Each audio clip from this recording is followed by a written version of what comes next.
నీకు helping hand ఉందా? ఎందుకంటే దేవుడు బైబిల్ ఒక చక్కని మాట చెప్తాడు.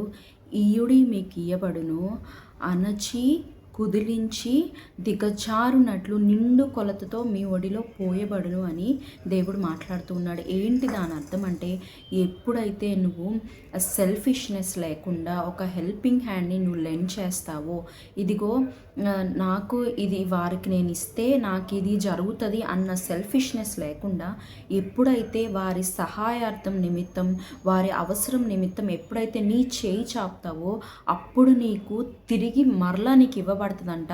అది ఎలా అంటే, మనుషులైతే నువ్వు 1:1 ఇస్తే తిరిగి వారు 1:1 ఇస్తారు. అంటే ఒక పొల్లు కూడా వారు ఎక్స్ట్రా ఇవ్వరు, కానీ 1:1 రేషియోనే ఉంటుంది. కానీ దేవుడు అంటున్నాడు, మీకు ఎలా ఇవ్వబడుతుందంట, ఒక కుదిలించి అణచి కుదిలించి దిగజారునట్లు, అంటే ఓవర్ఫ్లో అయ్యే బ్లెస్సింగ్ దేవుడు మనకి ఇస్తాడంట.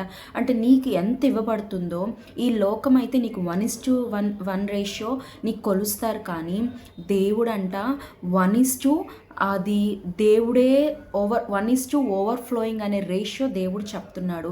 మరి అది 2, 3, 4 అనేది అది దేవుడు నిర్ణయిస్తాడు. మరి నీ మనసును బట్టి అది నిర్ణయించబడుతుంది.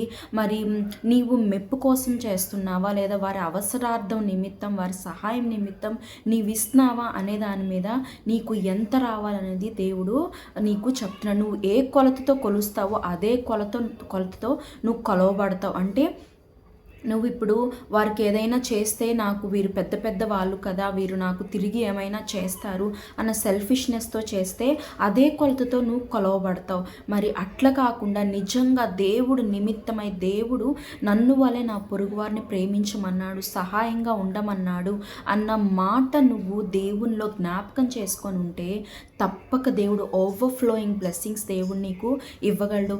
ఎప్పుడో నీ 3rd జనరేషన్స్కో 4th జనరేషన్స్కో నీ పిల్లలకు ఉపయోగపడిద్దని చెప్పేసి నీ ఆస్తులు, నీ మనీ, లేదా నీకు ఏదైనా ఉన్నది నువ్వు అలా పెట్టుకొని, లేదు మా దగ్గర లేదు, ఇది కావాలి అది కావాలని పెట్టుకున్నప్పుడు ఏమవుతుందంట, నువ్వు ఏ కొలతతో కొలుస్తావో అదే కొలత నీకు కొలవబడుతుంది.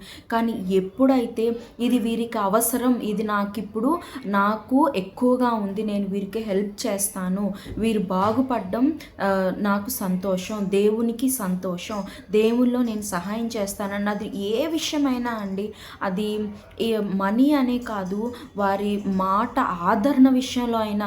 ఒక మనుషులు చూడండి, వారు బాధల్లో ఉన్నప్పుడు మనం ఒక మాట పలికితే చాలు, వారు ఆదరింపబడతారు. నాకు మనుషులు ఉన్నారని వారు ఎంతో సంతోషంగా ఫీల్ అవుతారు. ఒక హెల్ప్ కావాలి, ఒక మనిషి వారి దగ్గర ఉండాలి ప్రక్కన అన్నప్పుడు నీవు హెల్ప్ చేస్తే అది డబ్బులుగా నీకు వస్తుంది. మరి ఏ విషయంలో అయినా నువ్వు హెల్పింగ్ హ్యాండ్ నువ్వు లెండ్ చేస్తే నీకు అది 1:2 ఓవర్ఫ్లోయింగ్ రేషియోలో నీకు తిరిగి వస్తుంది. కనుక మనం ఇవ్వడానికి ఇష్టపడదాం.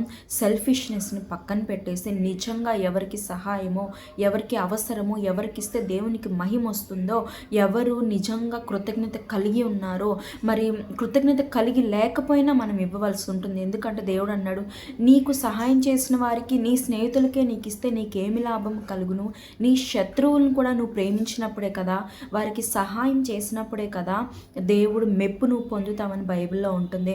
మరి నీకు వారు కృతజ్ఞత ఉన్నా లేకపోయినా, వారు నిన్ను గమనించకపోయినా, నిన్ను గుర్తుపెట్టుకోకపోయినా, నీ హెల్పింగ్ హ్యాండ్ దేవుని కొరకు నువ్వు లెండ్ చేసినట్లయితే, మనుషులు కాదు ఇచ్చేది, మనుషులు కొలత తూచి ఇస్తారు, కానీ దేవుడు ఓవర్ఫ్లోయింగ్ రేషియోలో ఇస్తాడు. కనుక మనం మంచి మనసుతో మనము ప్రేమించి ఇతరులకి సహాయంగా ఉందాం. దేవుడు మనం దీవించి ఓవర్ఫ్లోయింగ్ బ్లెస్సింగ్స్తో ఆశీర్వదించును గాక. ఆమేన్.